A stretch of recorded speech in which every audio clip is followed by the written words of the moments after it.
ভিডিওর শুরুতেই প্রথমে গভীর দুঃখ ও সমবেদনা জানাচ্ছি মাইলস্টোনে শহীদ হওয়া ছোট ছোট ভাই ও বোনদের জন্য। আল্লাহ তাদেরকে ভেস্ত নসিব করুক। আজকে আমরা যে বিষয়টি নিয়ে আলোচনা করব তা হলো মার্ভেল এবং ডিসি ইউনিভার্সের দৃষ্টিতে মৃত্যুর পর রূহ কোথায় যায়।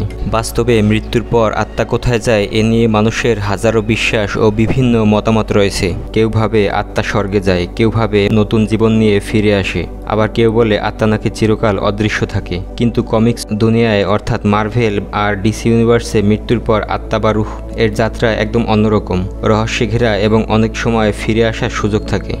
মার্ভেল ইউনিভার্সে মৃত্যুর পর আত্মার গন্তব্য সোল ওয়ার্ল্ড বা ইনফিনিটি স্টোনের ভিতর। সোল স্টোন এমন একটি রহস্যময় পাথর যার ভিতরে আছে একটি নিজস্ব পকেট ইউনিভার্স। যখন কেউ এই পাথরের মাধ্যমে মৃত্যুবরণ করে আত্মা সেই সোল ওয়ার্ল্ডে বন্দী হয়ে যায়, যেমন গামোরা আর নাতাশা রোমানফ। এটাকে তুলনা করা যায় মৃত্যুর পর এক অনন্ত নির্জন অবস্থার সঙ্গে। ভালহালা বা থরের জগৎ।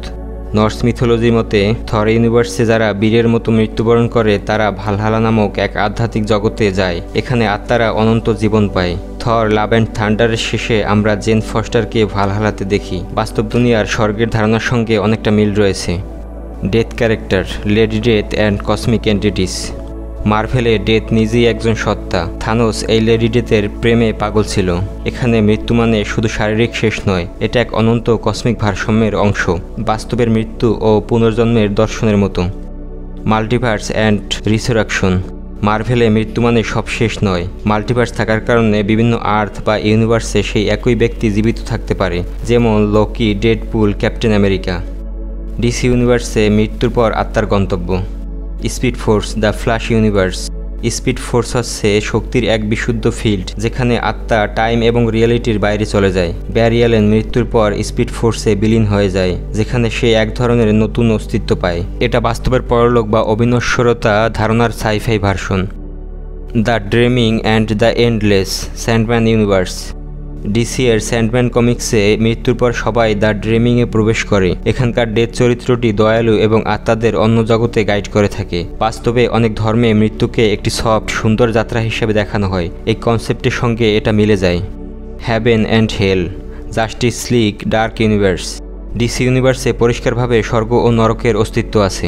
কনস্ট্যান্টাইন, জাতানা, ডেডম্যান এরকম চরিত্রেরা আত্মার এই ভ্রমণকে নিয়ন্ত্রণ বা বাধা দিতে পারে, কিন্তু আত্মা ফিরে আসে ঘোস্ট বা রেভেন্যান্ট রূপে। এটা মানুষের স্বর্গ নরক বিশ্বাসের সরাসরি প্রতিফলন। The black racer. ডিসি এর নিউ গডস ইউনিভার্সে দ্য ব্ল্যাক রেসার নামে মৃত্যুর দূত আছে, যিনি স্পিডস্টারের আত্মা সংগ্রহ করেন। এটা মৃত্যু ও বাস্তবতার মধ্যে এক ধরনের ডেথ পার্সনিফাইড ধারণা। সবশেষে বলা যায় মৃত্যু, আত্মা, রূহ এসবই মানুষের হাজার বছরের রহস্য আর কৌতূহলের বিষয়। মার্ভেল আর ডিসি তাদের নিজস্ব কল্পনার জগতে এই ধারণাগুলোকে অসাধারণভাবে ফুটিয়ে তুলেছে। তাই মৃত্যু কোনো শেষ নয়, বরং এটা নতুন গল্পের শুরু। ঠিক যেমন সুপারহিরোরা কখনোই সত্যিকার অর্থে মরে না। বাস্তব জীবনেও বিভিন্ন ধর্মগ্রন্থে মৃত্যুর পরের জীবন সম্পর্কে বিস্তারিত ব্যাখ্যা করা আছে। তো বন্ধুরা, এই ছিল আজকের ভিডিওটি ভালো লাগলে সুপারহিরো ডিকোড চ্যানেলটি সাবস্ক্রাইব করতে ভুলো না।